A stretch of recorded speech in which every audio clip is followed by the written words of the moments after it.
I imagine there's a lot of you out there feeling like I do after the past few months, especially in the USA. We've seen children get shot and killed while at prayer in their Catholic school. We saw a poor, innocent young woman from Ukraine stabbed savagely on a train by surprise, murdered for no other reason than being white and at the wrong place at the wrong time. And nobody around her helped her. She looked around for even a glance of recognition, of comfort, and she died alone. It broke America's heart. Then we saw Charlie Kirk, a national figure in political debate and just public outreach, getting conversations going, a major influence on young adults in our nation, very publicly assassinated in front of thousands of those young people that he talked to, and his wife and children. And it might be because he dared to start criticizing a foreign government. We've seen our own president, a man who many had such hope to turn things around for the better, continue to do things the old way, continue to send weapons to Zelensky to let Ukraine be used in a deadly proxy war to antagonize Russia while Ukrainians suffer and die.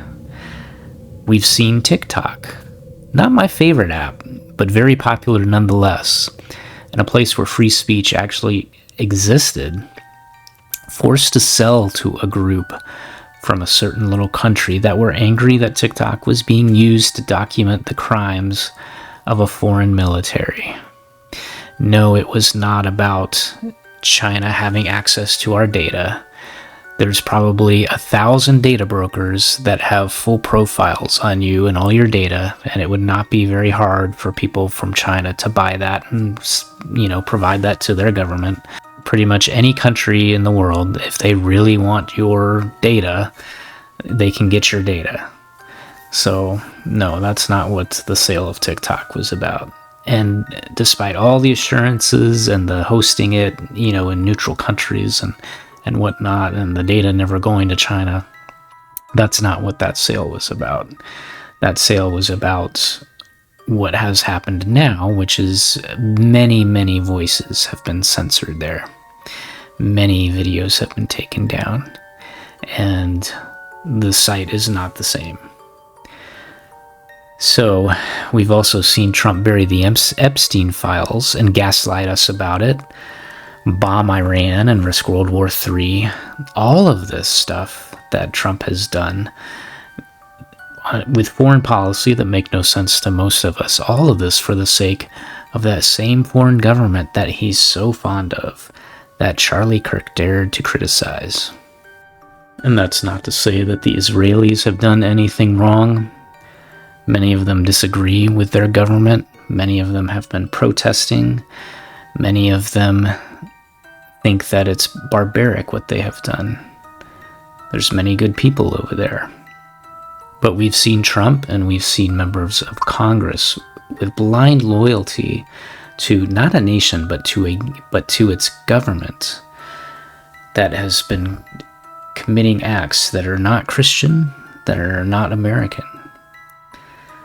But they're too afraid or too bought to do anything about it. We've seen Trump lay the groundwork for controlled currency on the blockchain and many other actions that could greatly limit our freedom and destroy our dollar. We've seen prices continue to rise, wages continue to flatline, and jobs continue to disappear. I guess you could say a sense of national hopelessness has risen over the past few years. A sense that the whole thing is slowly starting to burn down. For the regular person who dares to contemplate, well, what can I do about any of it? The mere question is just overwhelming and fills most of us with dread.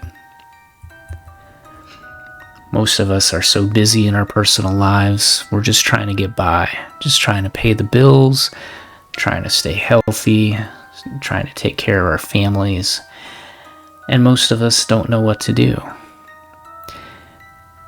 Yet in all of this, there still remains a sense of hope. People are noticing what has gone wrong like never before. More and more people are turning to God, finding Jesus, and keeping them in their heart. Church attendance is up. Bible sales are way up. People are getting involved. More are rejoking woke ideology and becoming aware of propaganda and manipulation of the public. People no longer trust the legacy media. People are starting to demand that our leaders serve Americans and not put another country before our own, and not put ideologies and lunacy before common sense, and not put imported foreigners before Americans, and not put political agendas before children. But the big question for so many of us who have our hands full just trying to live our daily lives is, what can we do about it? How can we make a meaningful difference in society and in our own lives and in our own communities? How can we improve our own lives in the process? You know, I look back at Charlie Kirk, a brave soul who ventured onto college campuses to engage in civic debate, to talk to young people, to have conversations with them there, to share ideas, to understand and to help enlighten, and to spread ideas. And he received a lot of threats. He was always under threat, but he showed up anyway. He believed that the nation needed to talk, to help understand each other and keep the conversations going. Because when opposed sides stop talking, that's when bad things start to happen. So he kept going. And he was spiritually driven. He held Jesus in his heart, and that drove him in his daily decisions. That drove him to find and seek truth. Long taught to be the supporter of a certain country in the Middle East, and he was for years, defending them, making trips to the Middle East whenever he could. But still, as he drew closer and closer to Christ, he held his eyes wide open, and he grew very bothered by what he saw happening, especially these past 2 years. Even though he realized he was risking millions in donations and support for his organization, and even expressing to his friends that he felt like his life was now in danger because of the questions he was posing, he still started raising questions about what that government was doing. He started laying out criticisms. And when that government offered him $150 million, he refused the cash. He stood for his convictions. He paid the ultimate price for his heroism. He stood up to power. He was a hero. And now that he's gone, he's inspired a lot of new heroes to pick up the mantle and push forward, to seek truth, to have conversations, to call out evil, to do what's right. So that brings me to this channel. First, let me say that I am no hero. At least I haven't been in my life so far, and I'm already middle-aged. And just disclaimer, not that I've lived a bad life. I've always been a very moral person, and I've lived a very safe life, like many of you. And I've managed to marry a great woman and have amazing kids. But when it comes to what I've achieved, things that just make a difference in the world, for the people of the world, like so many others, I haven't lived up to my potential. I haven't used my God-given gifts as I know that I should have over the years. I didn't lean into my strengths and use them in life. Instead, I let fear and anxiety sideline me from success or making a difference. I let stress keep me tired and worn down. I could see what was going on, but I didn't have the courage or the will to do anything about it. I kept on, like many, just going on with my own life. I saw the path that the US was on since I could start to see it in the mid-90s. And knowing so early, that was a very lonely feeling. People weren't nearly as aware of the dark forces of this world and how they operate as they are today. I've also known for many years how to live a successful and impactful life. I've studied personal development from all angles for decades now. I know what I should do. I've made all kinds of plans over the years for great things, detailed plans. I just never did it. Procrastination, stress, anxiety, whatever excuse, I just didn't do it.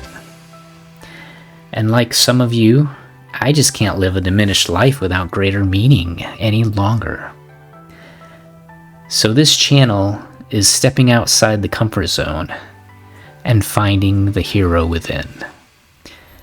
We'll start by getting our own lives in order, and we'll start learning how to thrive instead of survive. Then we'll show you how even small things that you can do can have an impact on the world for the better. We'll grow and we'll keep moving forward.